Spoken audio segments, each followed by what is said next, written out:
Welcome to tape number 5 in our series, Shadows of God. This is actually the 209 series for those who would like to keep track of numbers. But for those who remember the series by titles, the title is Shadows of God. In the studio with me today is David Brooks. Welcome, David. Glad to be here.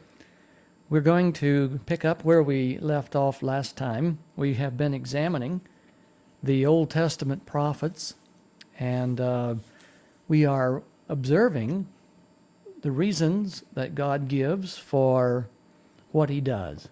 And we are also looking at the prophetic implication of each of God's actions as it relates from plan A to plan B. And last week, when we recorded tape number 4, we concluded on the book of Amos. But after thinking about it for a little bit, there were a couple of points in the last chapter of Amos that I wanted to review. In Amos chapter 9, a couple of verses I'd like to direct our attention to. Verse 9, Amos 9:9. God says, "For I will give the command, and I will shake the house of Israel among all the nations. As grain is shaken in a sieve, and not a pebble will reach the ground." Now, last week I had mentioned about the shaking a little bit, you might recall. Mm-hmm. The interesting point here is that God says, "I will shake the house of Israel among all the nations." He's sifting everybody. He has members of Israel in every nation. You hear people say, and there is truth to it, that God has children in every religious organization. Jesus said in John chapter 4 or 5, I don't remember now, that many sheep he has, not of this fold. Maybe it's John chapter 10, come to think of it.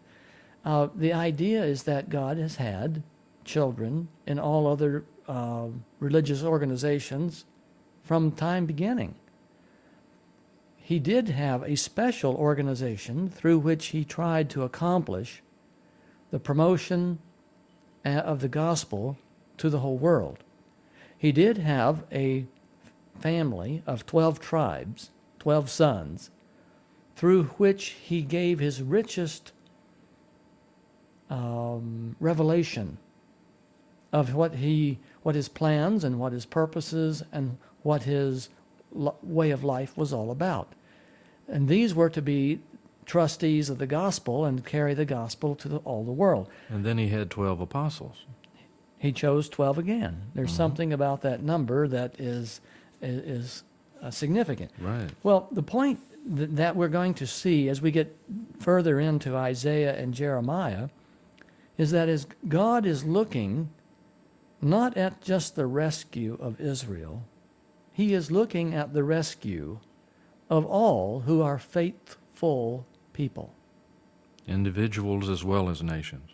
He is looking to save all who want to be saved. God is not in the business of keeping people out of heaven. Just because of their race? Or religious. Or church? Yeah. Right, not at all. God is in the business of getting people to heaven. For God so loved the world that he gave his only begotten Son. And the whole idea is that God is trying to get us to heaven, not to prevent us from getting to heaven. Then why is it that people seem to get the idea that God of the Old Testament is a terrible person and all he's trying to do is destroy and convict and kill? It's misrepresentation. Absolutely. It is, and what is so sad, poor, innocent people trust their religious authorities and religious leaders to give them the balance of what God is like. And they're not getting it? And they're not getting it. There is justice. There is wrath. Yes.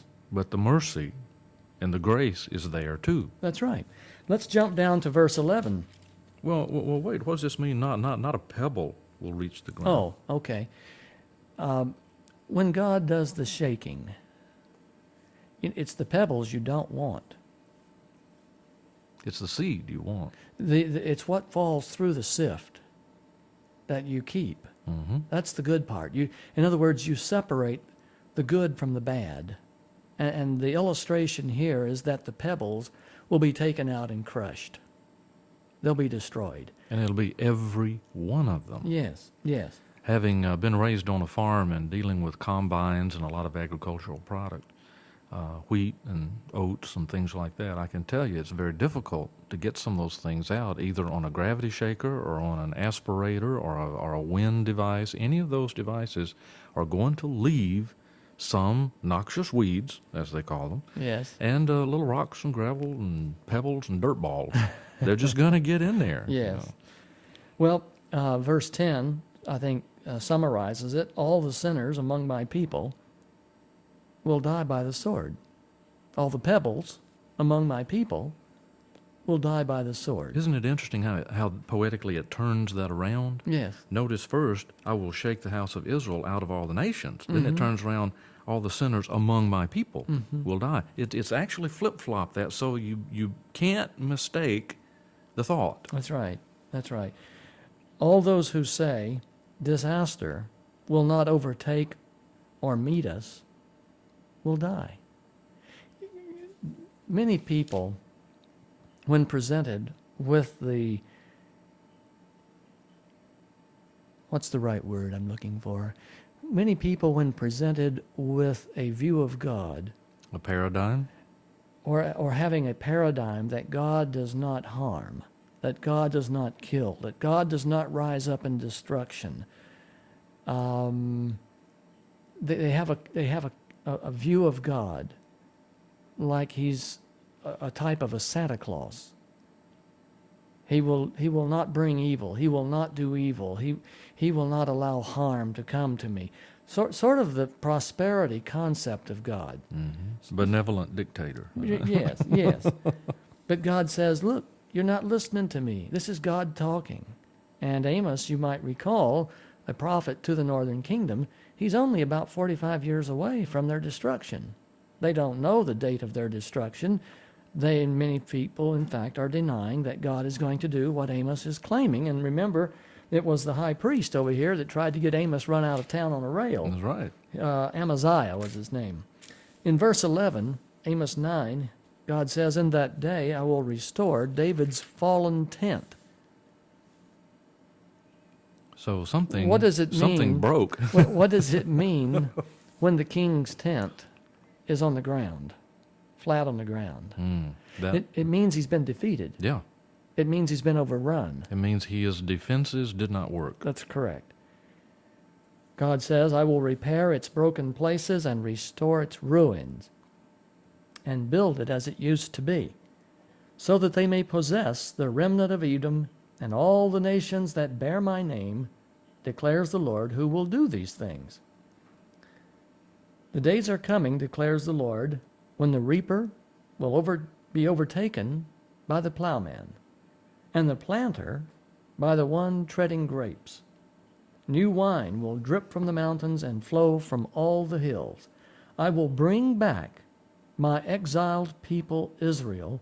They will rebuild their ruined cities and live in them. I want to make a point now.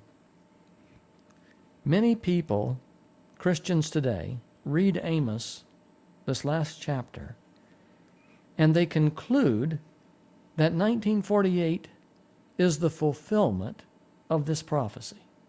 1948. You mean the establishment of the country of Israel? That's correct, in modern history. And the reason that they say that this prophecy does not apply to the post-Babylonian captivity is because of verse 15.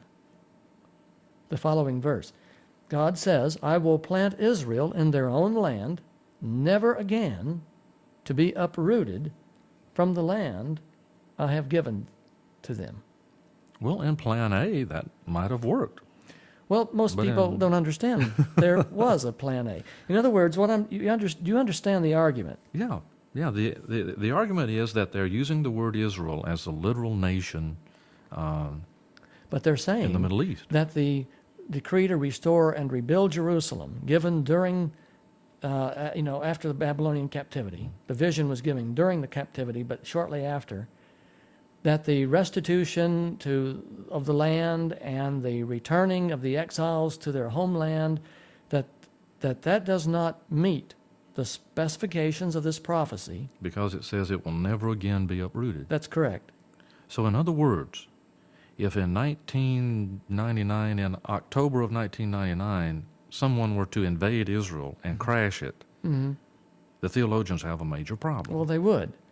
Now, they teach that is going to happen, but it happens during the 70th week after the rapture. It's terribly confusing. Well, yes, it is. The way I read this is spiritual Israel that God is going to redeem from whatever cataclysmic phenomena is going to occur. And when he rebuilds the land and establishes his kingdom, that's the end of it. That kingdom will never be uprooted. You have applied Plan B to words written under Plan A. Mm-hmm. And that, too, is a bit of a problem. Yeah.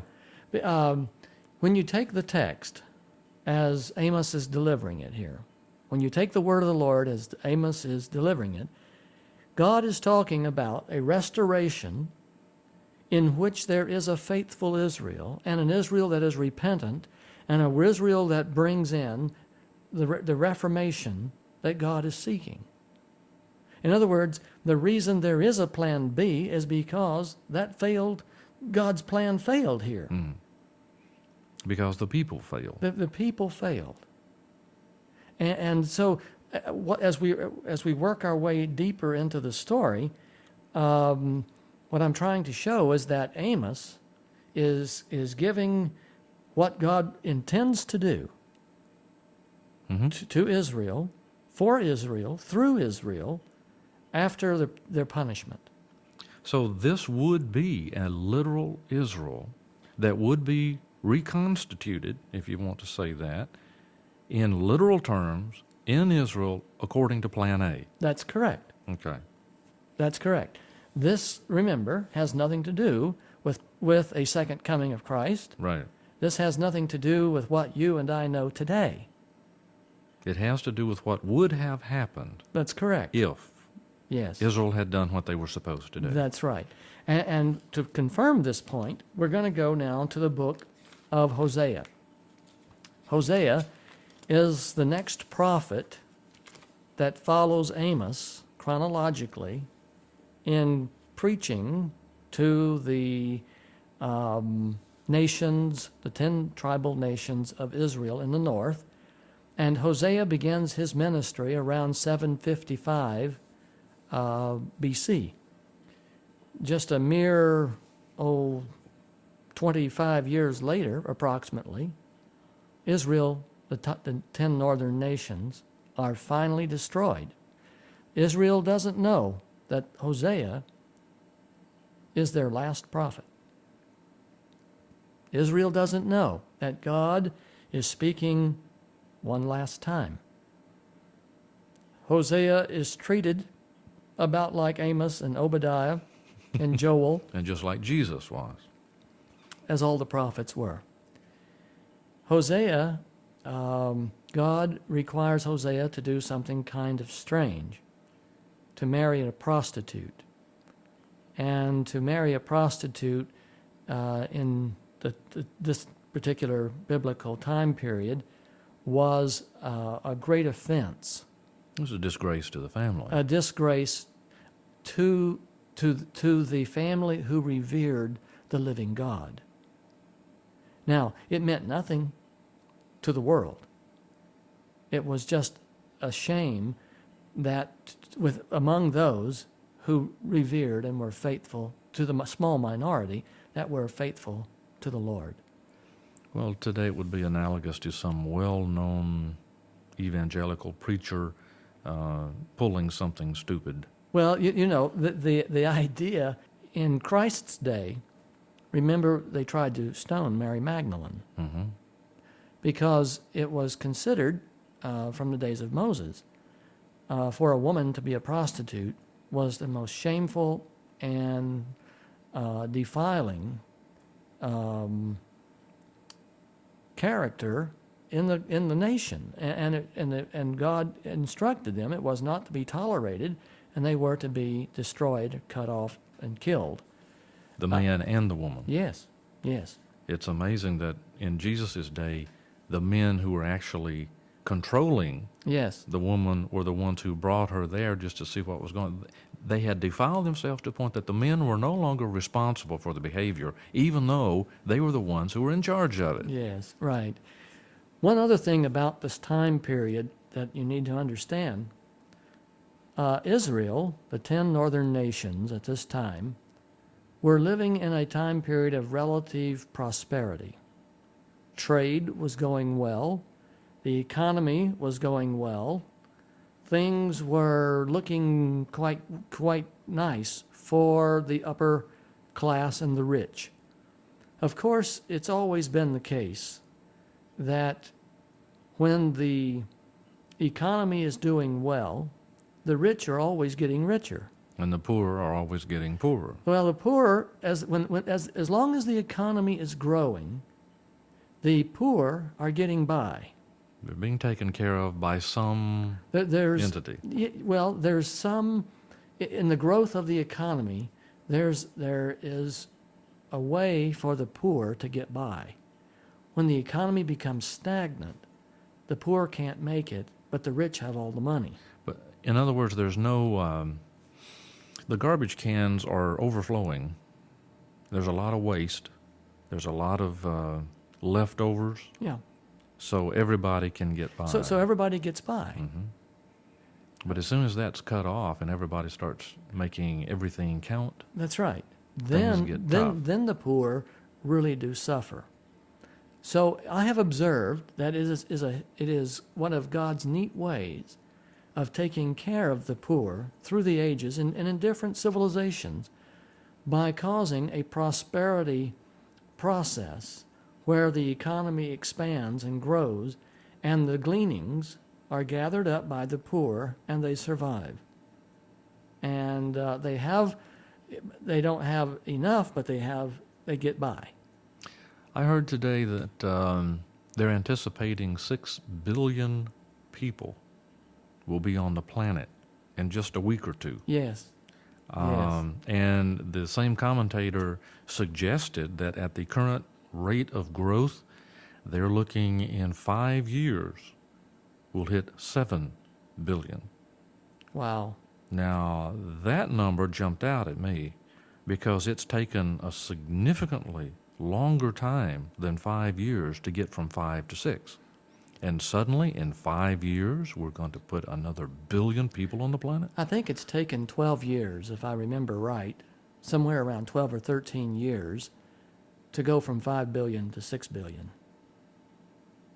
And now it's abbreviated. And now it's because of the exponential effect of birth rates, you go to the next billion in about half as much time.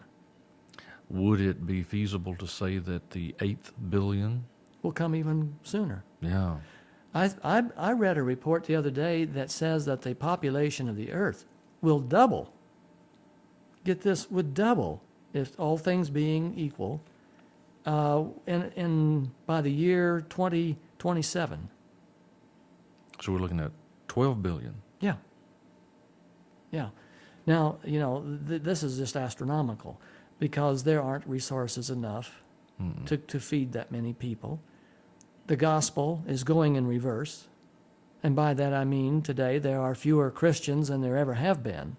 Especially if you look at the proportion. That's what I'm talking about, proportionately. Mm-hmm. Today, 29% of the world's population is Christian. By the year 2003, I believe it is, they are calculating the world's population, only 26% will be Christian. So it's moving in reverse. Mm-hmm. Hosea comes into the story. Israel is prosperous. The northern 10 tribes are financially complacent and doing well. There is a lot of leisure time among the wealthy. They have a lot of money to burn. They are indifferent and prosperous, and their calendar is full of parties and places to be. And amusement. In amusement. Hosea shows up probably in about a 1959 VW Bug. I thought you was going to say Hudson or something like that. No, prophets always drove Volkswagens. Because they're poorer. Yes, yes.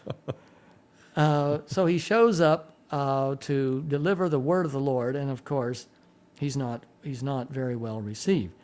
So the Lord tells Hosea, "Go get a prostitute and marry her, and I will use you and her life as an example lesson for the things that I want to say, the final curtain call to this nation, this rebellious nation." So this is going to take a while. This will take a little while. Hosea is going to be on the scene about 25 years before Israel is destroyed by Shalmaneser V.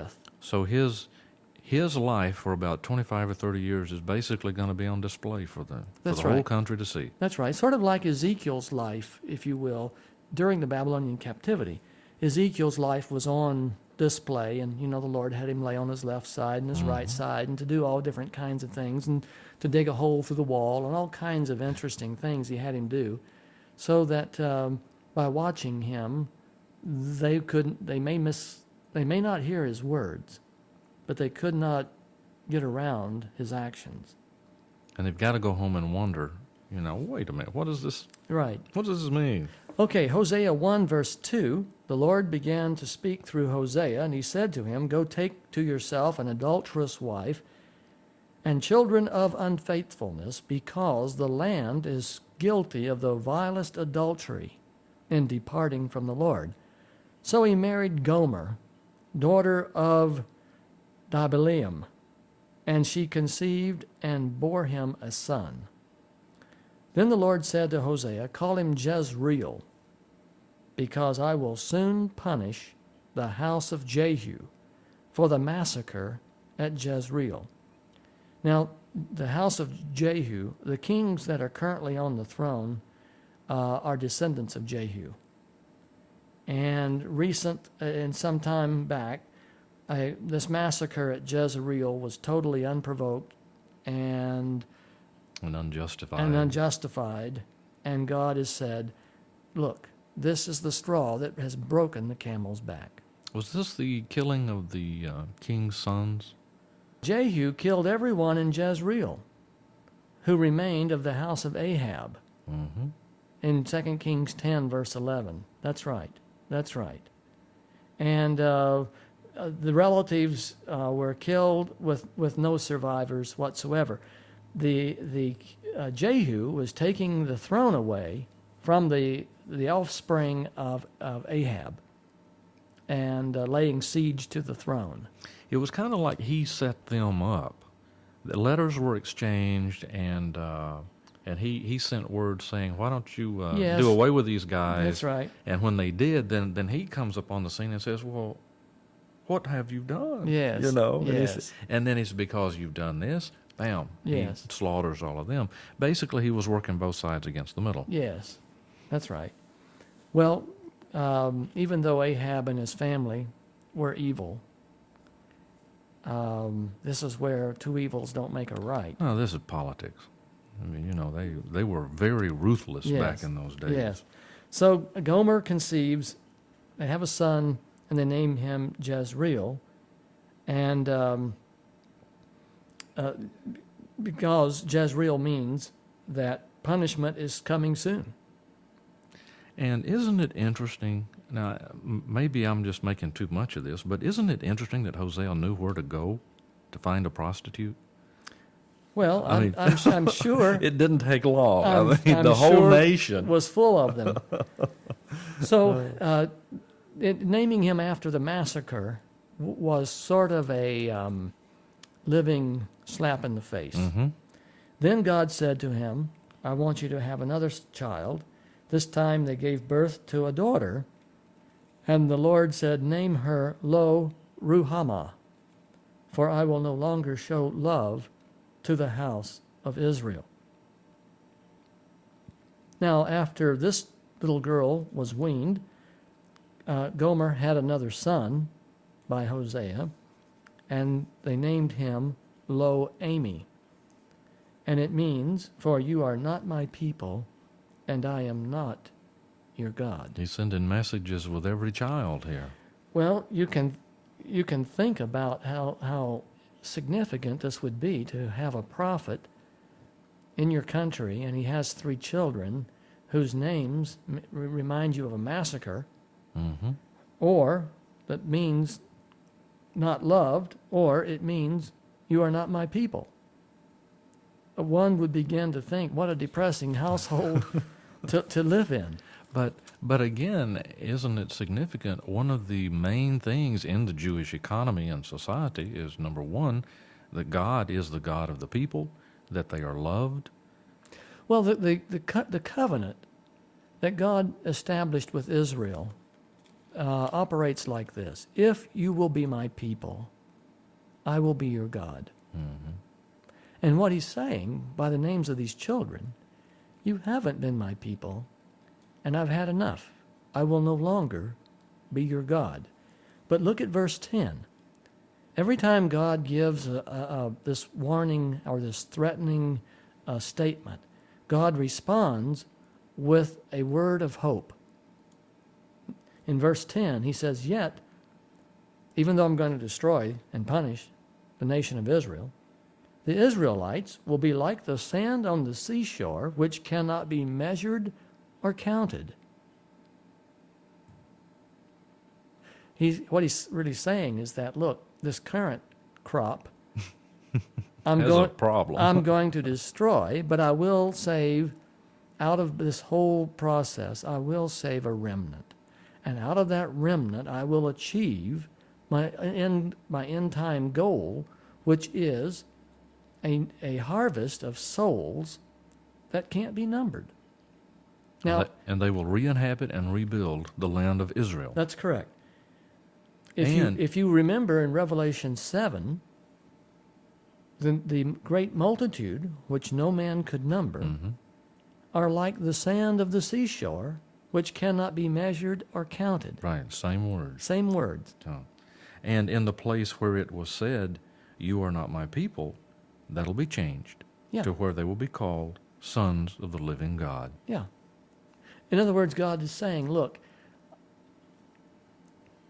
when Israel came out of Egypt, he said to that generation eventually, you're going to have to die here in the wilderness after wandering around because of your unfaithfulness. But in the place where I have put that generation to death, I bring another to life. One that will do what I need done. Yes. It's interesting here in verse 7, I will show love to the house of Judah. Now, Yes. I'll bet that went over real good in the tribes of Israel where he was preaching this. Judah's apostasy had not yet taken place. Or reached his full cup. Israel's apostasy is 390 years in length. From the time of Jeroboam all the way down to the destruction, 390 years of apostasy. You might remember that Jeroboam built the house of God in Bethel. Mm-hmm.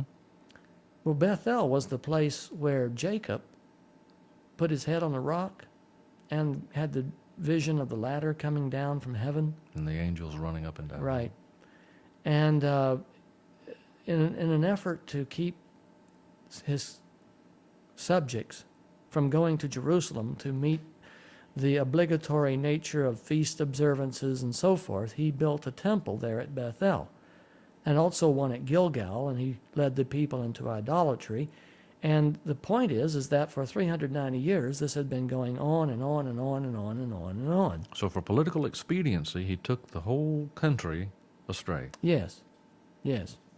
and he appointed his own priests, and he had a church state that was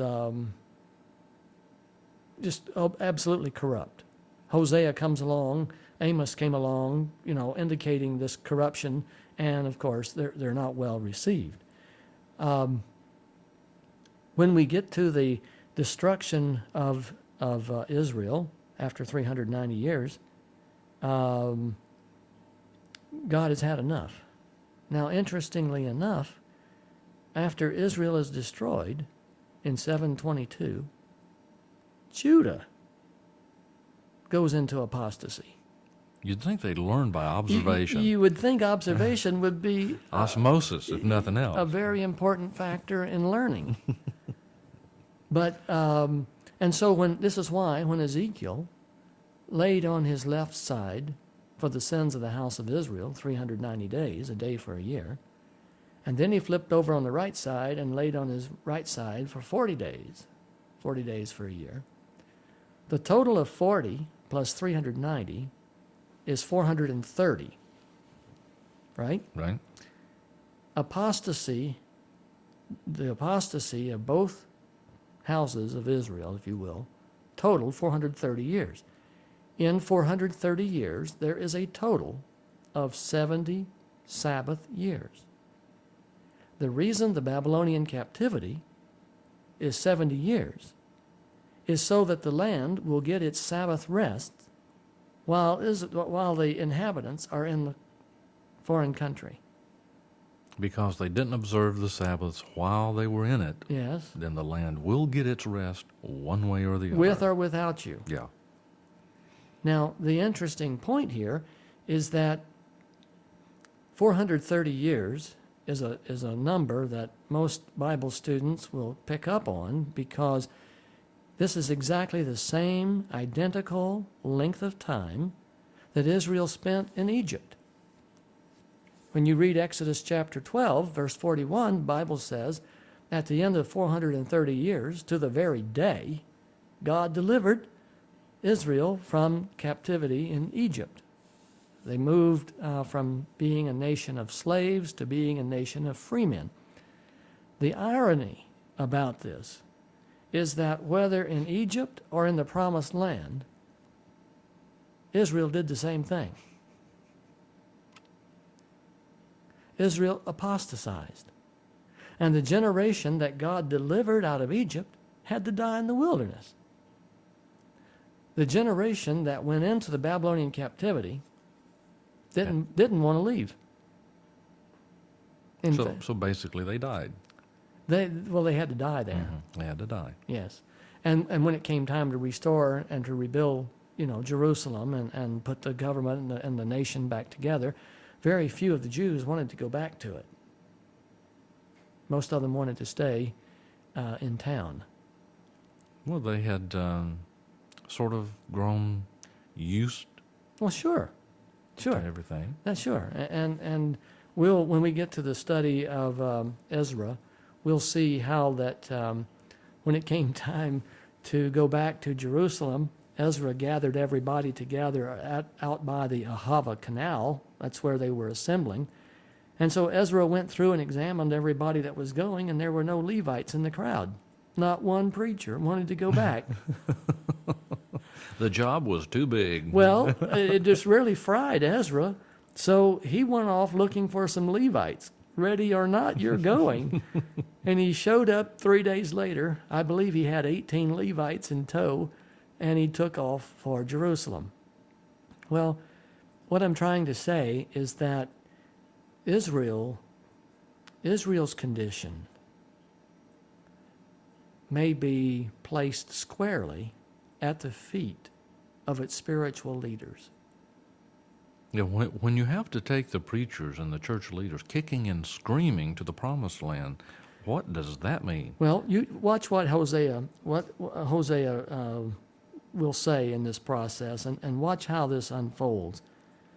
In chapter 2, God is telling Hosea to call the nation of Israel, call your brothers and your sisters and even the nation, call her your mother and rebuke her, because she is not my wife. God is going to use an illustration now. Hosea is married to a prostitute who actually becomes unfaithful to Hosea. You know, she runs off with another guy.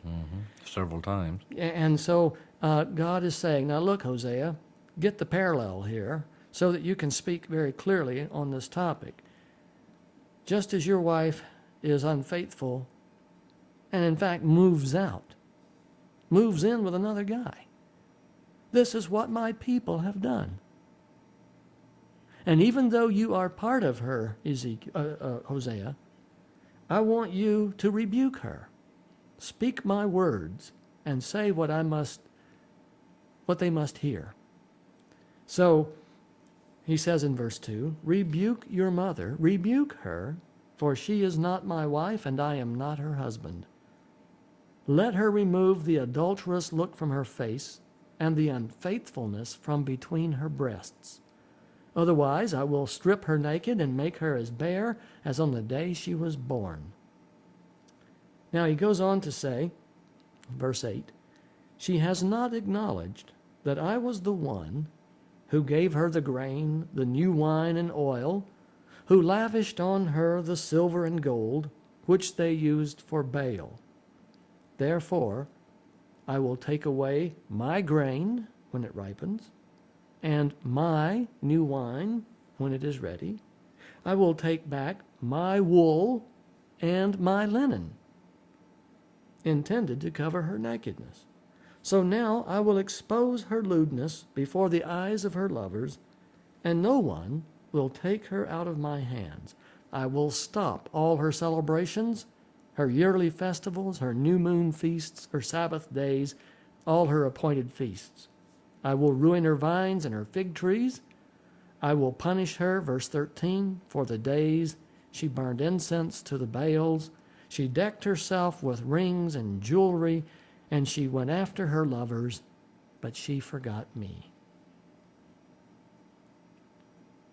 This is a rather interesting description of someone who is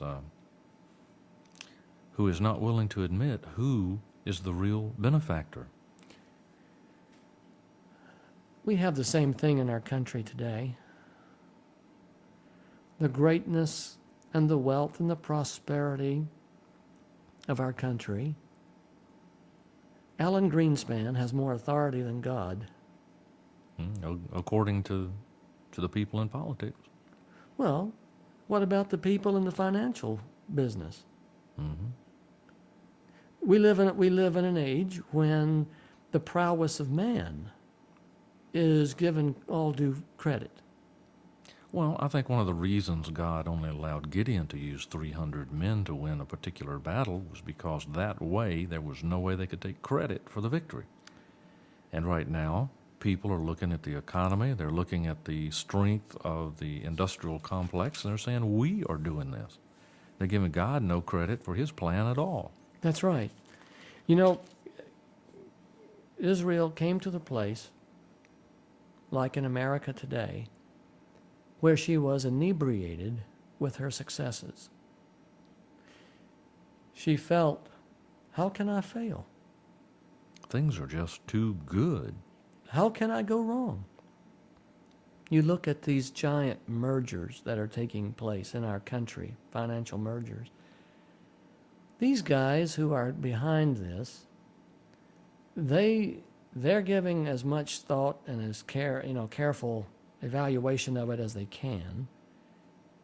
But the success of these things, or the ability to do these things, is really only possible by the intricate involvement of God. All that we have comes to us from God's blessings. It is not by the prowess of man that the rain falls, or that the crops grow, or that the harvest is there at the right time. Man can plant the seed, man can plow the field, but man can't make anything grow. Man cannot send the rain. Man can't stop the tornado. Now they can look at it and observe it and watch it and try to figure out why it does what it does. Do you realize even today with all the modern technology we have, we still can't predict tornadoes with any degree of reliability? Well, when you really get down to it, we can do very little. God does everything. We do very little. We can only cooperate. We cannot mandate. Well, it says you can't change the color on one hair of your head. That's right. You can't add an inch to your height or lower it or anything like that. And I'm beginning to think that we don't have any control over our weight either. But that's a whole separate issue. We won't go there.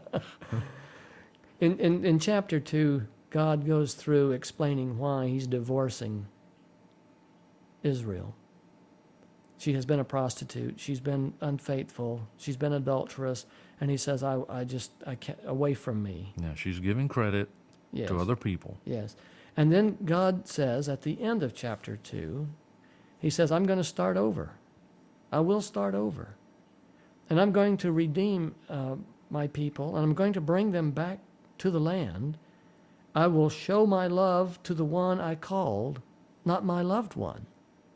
I will say to those called, not my people, you are my people.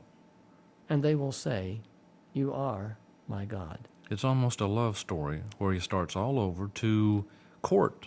This is why he had Hosea marry the prostitute. It's a love story, a very tragic, a very sad, where only one side of the equation has love to offer. Mm-hmm. The other side has nothing in the way of response. A prostitute does not respond to love. A prostitute responds to the bribe, to the exchange, to the deal, to all everything but love. And that's why God had Hosea marry the prostitute. In chapter 3, we only have 4 verses. So Hosea's wife had run off with another man, and the Lord sent him to go get her. So he bought her back for 15 shekels of silver. So basically, she was enslaved. A slave brought 30. Oh, so she was even beneath that. She was only worth half as much as a slave, his wife. Things had gotten pretty bad. Yes. And so he bought her back for 15 shekels of silver and about a homer, I think, which is a little less than maybe, what does it say here? About 10 bushels of barley.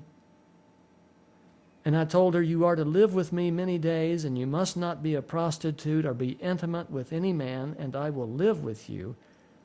For the Israelites will live many days without king or prince, without sacrifice or sacred stones. And afterward the Lord will return and seek, Israel will return and seek the Lord their God and David their king. And in the end, they will come trembling to the Lord and to his blessings in the last days. Well, it's time to turn the tape over. We have reached this end of the tape, and we will continue with our study in Hosea chapter 4. Welcome back to the second half of tape number 5. This series is titled Shadows of God. The reason I chose the title, Shadows of God, is because this series, in reviewing these Old Testament prophecies, have a lot of uncertainty. Of course, you and I, living much later, we can see what couldn't be seen. History, is always 20/20. Mm-hmm. I think that's why they call it prophecy. You really can't understand what's going to happen next. When Hosea was talking to Israel, there was no way they could know that the last years of their probationary time had come to an end. And if they had listened carefully, they could have understood. Well, they could have taken some action. The problem is they took no action. Yes, that's correct. Here in chapter 4, David, why don't you read verses 1, 2, and 3? Okay. Hear the word of the Lord, you Israelites, because the Lord has a charge to bring against you who live in the land. There is no faithfulness, no love, no acknowledgement of God in the land. There is only cursing, lying, and murder, stealing, and adultery. They break all bounds, and bloodshed follows bloodshed. Because of this, the land mourns, and all who live in it waste away. The beasts of the field, and the birds of the air, and the fish of the sea are dying. Sounds familiar, doesn't it? I was thinking you were reading from Newsweek. Yeah. I was going to say, USA Today. Are you reading Hosea? Yeah. Here we are, 750 years before Christ. And this is an interesting point to consider, that God watches over the conditions of life on earth. And Israel had become so perverse, so perverted. There was only cursing, lying, stealing, adultery, and murder. He's not even, God isn't even beating up on them for not observing his Sabbath. God says, I'm beating up on you. I'm going to whip up on you because of what you are doing to each other. There's absolutely no respect That's right. for anybody or anything at That's any right. time. So, in verse 5, Hosea says, to the nation of Israel, you stumble day and night, and the prophets stumble with you. So I will destroy your mother, meaning the nation of Israel. My people are destroyed from a lack of knowledge. Because you have rejected knowledge, I also reject you as my priests. There was no knowledge of God in the land. That's what you read in verse 1. Mm-hmm. So God says, my people are destroyed from a lack of knowledge. And to whom does he address the blame? The priests, The priests. the leaders, The leaders. the religious leaders of the country. Right. Well, I think that has something to say to us today, too. Yes. Are the religious leaders of our country doing, the religious leaders of our people, are they doing what they need to do to educate our people about their responsibilities to each other and their responsibilities to God? Well, there's a big problem that historically follows in order more times than we can count. The thing that we have learned from history is that we don't learn from history. And it always repeats itself. Yes. When the spiritual leaders of the people become politically interested, they lose their theological orientation. Instead of bringing the politicians to a knowledge of God and a knowledge of what's going on, they succumb to the knowledge of politics. That's right. That's exactly right. In other words, there must be strength in order to resist that force, if you want to call it that. What happens is that the clergy become weak and ineffective and useless to God because they will not speak the truth and proclaim and teach the truth as the truth should be taught, because teaching the truth runs contrary to the carnal nature. It's not popular. It never has been, never will be in this world. Right. And the priests of Israel had succumbed to playing politics. Both internal and external, probably. And God is saying, look, the more the priests increased, the more they sinned against me. They exchanged their glory, speaking of their opportunity to know me, for something disgraceful. They feed on the sins of my people and relish this wickedness. And it will be like people, like priests. Instead of like priests, like people, Mm-hmm. God is saying, Notice how he turned that around. yes, like people, like priests. I will punish both of them for their ways and repay them for their deeds. There's this judicial equilibrium concept being highlighted.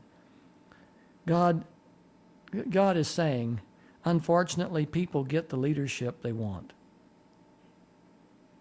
Sounds like you just took a page off the newspaper today. Yeah, You get what you ask for. yes. Isn't it amazing that our country knew what some of the people were they were voting for, and they voted for them anyway? Well, in fact, as we go down the slippery slope of sin, our choices get even more and more reduced, Mm-hmm. so that the system becomes so bad that eventually There's nothing left. there's nothing that you can do about it. Okay, now are we saying that had the priest taken control of their part of the equation and educated the people correctly, then the people could have been a political force to hold their politicians and their leaders accountable, Well, their politicians and leaders would have been good people. because they would have voted for good people They would have been good people to start with, had they been educated Yeah. from day one. And see, God says here down in verse 14, a people without understanding will come to ruin. Now, he's not talking about the understanding of economics. He's not talking about the understanding of the weather, or he's not talking about technological understanding. He's talking about an understanding of him and his ways. Or good and evil, at least. Well, this is where the problem ultimately centers. If the demands of God are not proclaimed and instilled and taught widely and clearly among the people And continuously. and continuously, the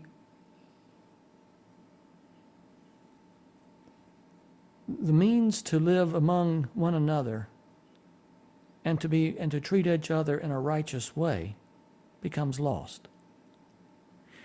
Society has no handles to grab hold of. In other words, society needs something to worship, something to exalt, Mm-hmm. outside of itself, bigger than itself. And there's only one thing bigger than all the world put together, and that is God. And if you lose that and have nothing to look for, then you only look at yourself, and after a while that looks pretty useless. A people without understanding will come to ruin. Well, the thing that gets me is they feed on the sins of the people and relish their wickedness, Yes. and it will be like people, like priests. Yes. Are we doing that in America? Are we sitting by here and just feeding on the sins of the world? I think television would not be a success were it not for the fact that television centers on sinful behavior. It is entertainment to watch sinful behavior. It used to be that there was a battle between good and evil, and good always won. Now, and the rationale was, well, as long as good always wins, then you're teaching them a moral to the story. But you see. but yeah, isn't that Isn't that an interesting rationale, though? well? It's a meaningless rationale. It's nonsense. Mm-hmm. Here's what happens when television became, as it began to become popular in this century only. Absolutely.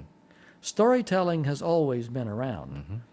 but in the dramatic portrayal of stories that television offers now, the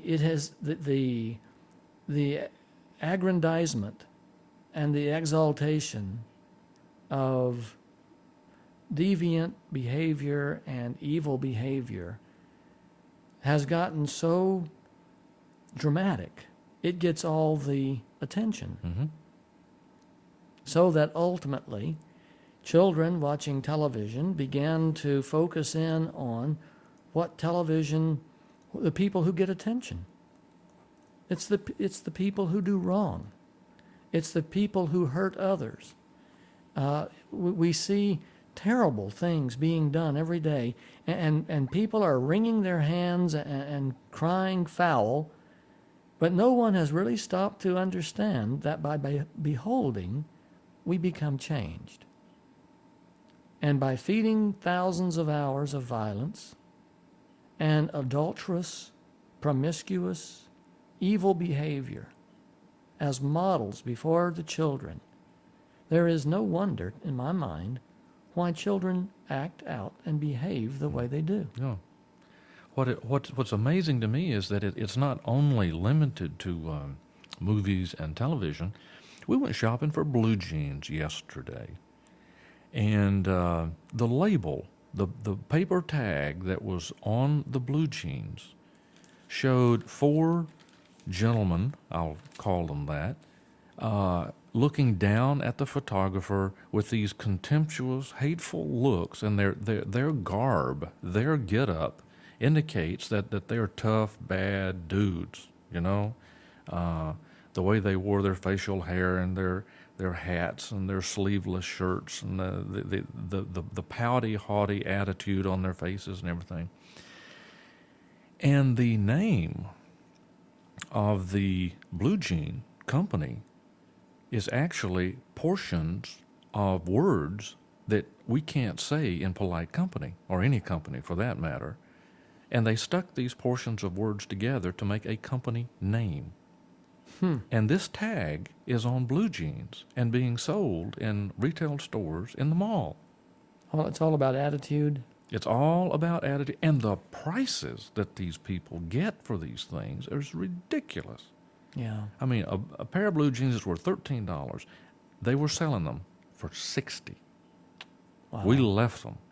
Number one, just for the attitude portrayed by the tag. Yeah. And number Yeah. two, because of this outrageous price. Yeah. But what kills me is there are parents that are being subjected to their children's demands for these clothes only because they have seen these people on some television show or some video or something like that. They're a hero and they want what these guys are selling. That's a scary concept. This is the slippery slope, and there's no recovery from it. How do you get back from that? You can't. There is nothing you can do. Each step down the trail. Each generation gets more and more further and further into darkness, so that the knowledge of God is completely swallowed up, and only these attitudes of hatred, of exclusivity, no love, no compassion, no service for one another, no well-meaning. Everything, everybody's on the take, everybody's on the scam, everybody's on the rip-off, because it's only about money. Yeah. And what you can acquire and achieve. And you better get it while you can, because you know it's not going to last long.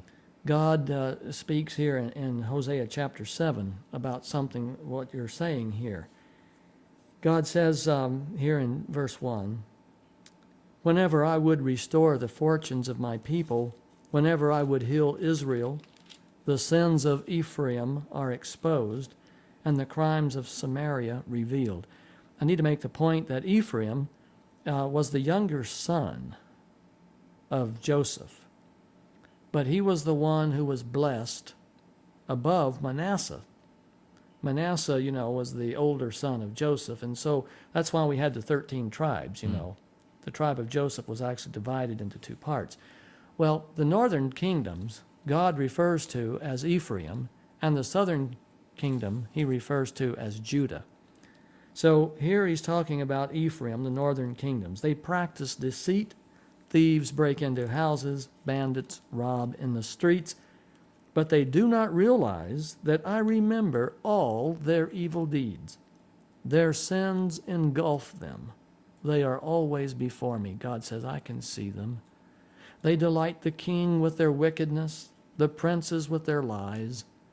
They are all adulterers, burning like an oven, whose fire the baker need not stir. From the kneading trough of the dough, from the kneading of the dough till it rises. On the day of the festival of our King, the princes become inflamed with wine. They join hands with the mockers. Their hearts are like an oven. They approach him with intrigue. Their passion smolders all night. In the morning it blazes like a flaming fire. God is talking about people who are consumed, obsessive compulsive, if you will, with wicked ways. Even in chapter 4, verse 17, Ephraim is joined to idols. Leave him alone. Yes, yes. In chapter 7, verse 8, Ephraim is a flat cake not turned over. In other words, he's burned on one side and Well, raw on the this other. is where we get the expression half-baked. Okay. And you actually said that with a straight face. I can't believe it. Verse 11, Ephraim is like a dove, easily deceived and senseless, now calling to Egypt, now turning to Assyria for help. And when they go, I will throw my net over them. I will pull them down like birds of the air. Verse 13, woe to them because they have strayed from me, destruction to them because they have rebelled against me. Verse 14, they do not cry out to me from their hearts, but they wail upon their beds. You see, there's a great deal of difference between having sorrow for the sin and sorrow for the consequences. Right. When the Lord came to Cain after killing Abel, he was sorry, not for killing him, but for what the penalty was going to be. Whereas the repentant heart is willing to accept the consequence. The big difference. Enormous difference.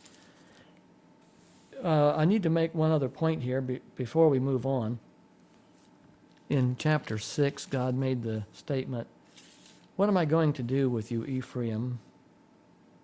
What can I do with you, Judah? Both of you. Your love is like the morning mist, like the early dew that disappears. Therefore, I cut you in pieces with my prophets.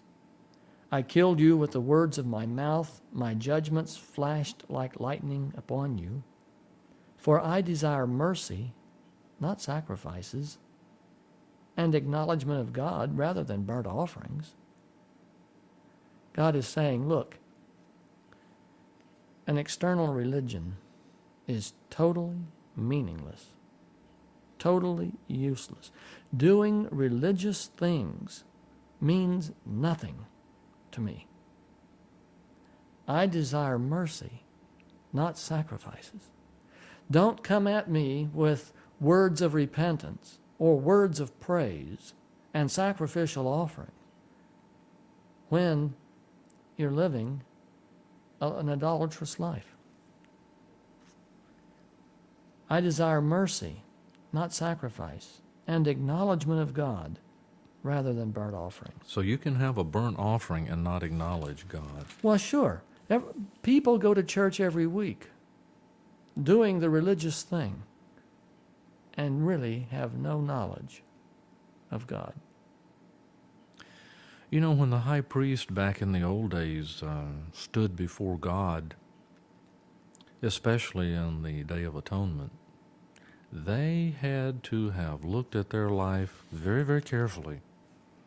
And basically, they had to repent of every sin they had and stand sinless before God, because if they went in That's right. to the most holy place That's right. with a sin on In the them, camp. In the camp. they would be struck dead.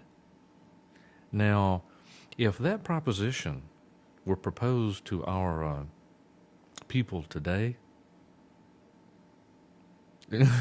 we may have some interesting results here, you know. It was a most sobering thing. Yeah. As a matter of fact, didn't the high priest have a rope tied around his leg in case he were struck dead? Jewish literature says he did. That's not in the Bible. Jewish literature says that the high priest had a rope connected to his right foot so that if he were struck dead, They could get his body his out. body could be retrieved. Well, now we are told that the little bells were And right. designed, So that he could be heard as he moved Mhm. in the services on that day. and John the Baptist's father stood still so long that they became concerned, They thought he had stroked out on them. or been stroked Yes, out. yes. In fact, what you're saying here in Hosea chapter 8, verse 11, though Ephraim built many altars for sin offerings, these have become altars for sinning. Interesting twist Yes, of the it words. is. You know, altars for sin offerings have become altars for sinning. They offer sacrifices given to me. They eat the meat, but the Lord is not pleased with them. Religious acts do not make God happy. Basically, it's your attitude about the whole thing. It's your attitude about your relationship to God, your relationship to your neighbors, your family, everything. It's a contrite heart, a genuine, honest heart, willing and eager to do all that one knows to be right and true, treating his fellow man with every degree of justice and fairness And respect. and respect and integrity that one has within him that makes God pleased. Well, that actually is our effectual sacrifice to God. That's right. That's right. Chapter 9, verse 7, God says, the days of punishment are coming. The days of reckoning are at hand. Let Israel know this. Because your sins are so many and your hostility so great, the prophet is considered a fool, the inspired man a maniac. You know, God is being so tender. Down in verse 10, he said, look, when I found Israel, it was like finding grapes in the desert. Now, you know how rare that would be. And it would definitely be delightful. That's right. When I saw your fathers, Abraham, Isaac, and Jacob, it was like seeing the early fruit on the fig tree, the promise of a great harvest. But when they came to Baal Peor, they consecrated themselves to that shameful idol and became as vile as the thing they loved. This is another profound statement. You know, Hosea has so many good one-liners. They became as vile as the thing they loved. That is true today. What a nation exalts, it applauds. And what it applauds, it begins to imitate. And what it imitates, It becomes. it becomes. That's right. Even if they rear children, verse 12, I will bereave them of every one. Woe to them when I turn away from them. Verse 15, because of all their wickedness in Gilgal, I hated them there.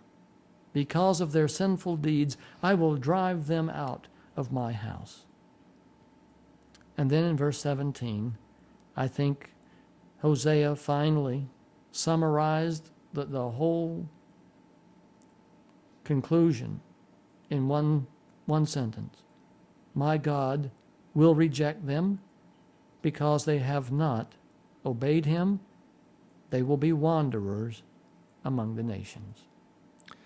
Now, what do you think their reaction was to being told something like this? I mean, they're going to church. They're doing all the stuff, that they're supposed to be doing, they think. They're showing up with their sacrifices, Mhm. at the, Yeah. and meeting at feasts, and so forth. And here Hosea shows up and he said, you guys, this isn't it. And of course, it didn't go over very well. Yeah, he's saying, look at the way you're living. Look at all these things that you have created idols, and you're worshiping them rather than you're worshiping God. Yes.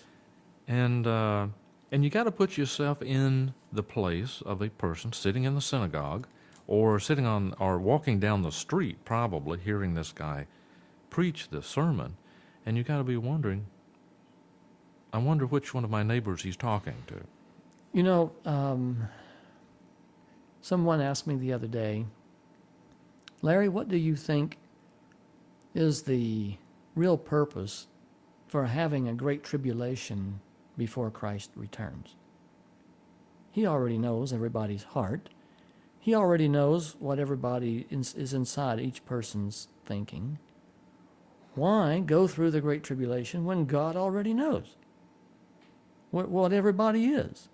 I mean, he could just come down in the clouds, part the sheep from the goats, take the sheep, kill the goats, and be done with it. Why the great tribulation? But I might look at one of those goats he killed and said, I don't understand this. Well, that was a good guy. That's precisely why there's a great tribulation. The great tribulation is the process whereby God strips away the veneer and facade of the human heart, so that all of us will be able to see what's what and what's not. The Great Tribulation has a way of cutting through the varnish and the polity and the etiquette and the court behavior, and cut to the chase and get right to the meat of the subject and see what the human heart really is. The Great Tribulation is actually a revelation. It will be a revelation to all of us, from all of us. About all of us. Yes. I like to think of the Great Tribulation as actually taking away all of our crutches. Yes. So we don't have anything to lean on. It's going to take away the money. Mm-hmm. It's going to take away the position. Mm-hmm. It's going to take away all the conveniences. Mm-hmm. And it's going to make the question of survival so severe that we're going to see how selfish the human heart can really be. The people who have appeared to be the most pious and the most sanctimonious and the most honorable will be shown to be exactly what they are. Yes. And the people that we've probably discounted Yes. As not being worth a lot or not being very significant, who knows? Some of those people may turn out to be the very ones who are closer to the kingdom. Absolutely. Here in Hosea 10, verse 4, let me summarize how life today compares with life in Hosea's day. They make many promises, take false oaths, and make agreements. Therefore, lawsuits spring up like poisonous weeds in a plowed field. America has become the most litigious country in the world. And litigation is a barometer of love, or the absence thereof. There's an awful lot of energy and money spent on that type of activity, which contributes nothing to the productivity of a country or a company. Well, it only feeds the lawyers. Right. America has become and is becoming a country that is unloving, very unloving. On all levels. Yes, yes. I heard a pundit the other day saying that America's become a land of sewers. And you can spell that any way you want yes, to. Yes. God says here in verse 12, chapter 10, sow for yourselves righteousness, reap the fruit of unfailing love, and break up your unplowed ground. For it is time to seek the Lord until he comes and showers righteousness on you. But you have planted wickedness. You have reaped evil. You have eaten the fruit of deception because you have depended on your own strength and on your many warriors. The roar of battle will rise against your people. so that all your fortresses will be devastated. Thus it will happen to you, O Bethel, because your wickedness is great. When that day dawns, the king of Israel will be completely destroyed. You notice it doesn't say you're going to fall because of bad planning, No, and it isn't going to fall because you didn't take care of the budget. no, You're going to fall because you're not doing right. that's correct. Period. That's correct. There is no justice in the land. Verse 7 of chapter 11, God says, "My people are determined to turn from me. Even if they call to the Most High, He will by no means exalt them." God said in verse 4, "I led them with cords of human kindness, with ties of love. I lifted the yoke from their neck and bent down to feed them." Isn't that beautiful? Mm-hmm. I mean, the God of the Old Testament has a heart. The God of the Old Testament is full of compassion.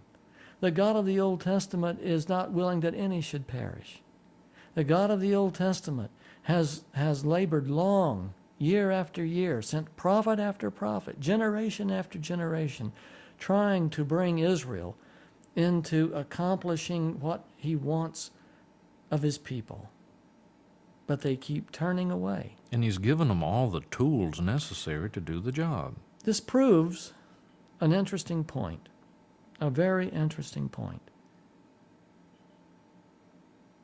God, the story of Israel, God had it written because it is the story of humanity. He could have chosen any family out of earth, and the results would have been the same. Mm-hmm. Israel was chosen because of God's great love for Abraham, but ultimately, God could have chosen the descendants of Ishmael, Or Esau. or Cain, Mm-hmm. of whoever, and the results would have been the same. What it says is that in our carnal, fallen condition, no matter how much God attempts corporately, it'll never happen. Until we call for God to, quote, "create in me a clean heart, O God." This is why God divided the world and separated the people from each other. Our world is made up of 7 continents. We're made up of probably 2,000 different languages. God isolated us by mountain ranges, by deserts, by oceans, so that we could not communicate one with another. God did this so that the religions and the forces in each land and in each language and culture would develop without strong leadership ruling over the whole world. God prevented world dominion with these natural barriers. In each of these in each one of these cultures and languages and nations, God has religious people who are sincere of heart and who serve God up to all the light that they know and believe to be true. Here in the case of Israel, and Israel is only one of the many nations that God has created, God chose a family and gave them every blessing that could be imagined. He gave them land. He gave them talent. He gave them enormous opportunities. But alas, it all came to nothing. And Hosea here is the last one in this chain to the northern 10 tribes. Their days are clicking down and to just months now. Here we are in chapter 12. And the statements that God is making is that I have chosen you, I have loved you, I bent over and fed you, I delivered you out of slavery, I have blessed you in every possible way, and yet you have turned away from me. What could I have possibly done better? Right. What stone did I leave unturned? That's right. There is, the Old Testament, in my opinion, has more revelation of compassion and love language than the New Testament. In fact, I find the New Testament to be pretty blunt. If you will sit down someday, and in about 2 hours you can read the Gospel of John. Read it through, all in one setting. You'll get a different attitude about what Jesus is dealing with in that book. Jesus is hitting just as hard in the book of John as Hosea is hitting in 730 BC. There is more extended compassion, I think, in the book of Hosea than in the book of John. Now, it's the same God, and the issues are slightly different, but it really, the core issue is the same, and that is the hardness of the human heart. Unless we allow God to work a miracle, here's how it works. We have only just about 5 minutes left. When we come to the place in our life that we are willing to give our lives to the direction of God, when we are willing to submit to the authority of God, when we are willing to be all that He would have us be and go wherever He would send us and do whatever He would ask of us, when we become submitted and choose to submit to the will of God, whatever it may be, God then works a miracle. He begins with the first miracle is to bring a transformation so that we begin to love Him more than we want to rebel against Him. Now, even though a person may be born again, there is rebellion still within. It doesn't take too long for my rebellion to come up. However, when given a time to process it and pray about it, it's the will of God that becomes my greatest interest and not the will of Larry. God is trying to say to Israel, even though you're a nation, you really are a nation of one people, of one persons. And each of you have turned your back upon me. Each of you have become rebellious. Each of you have become hard-hearted. Each of you want nothing to do with me. And it's each of you that I'm upset with. There's no such thing as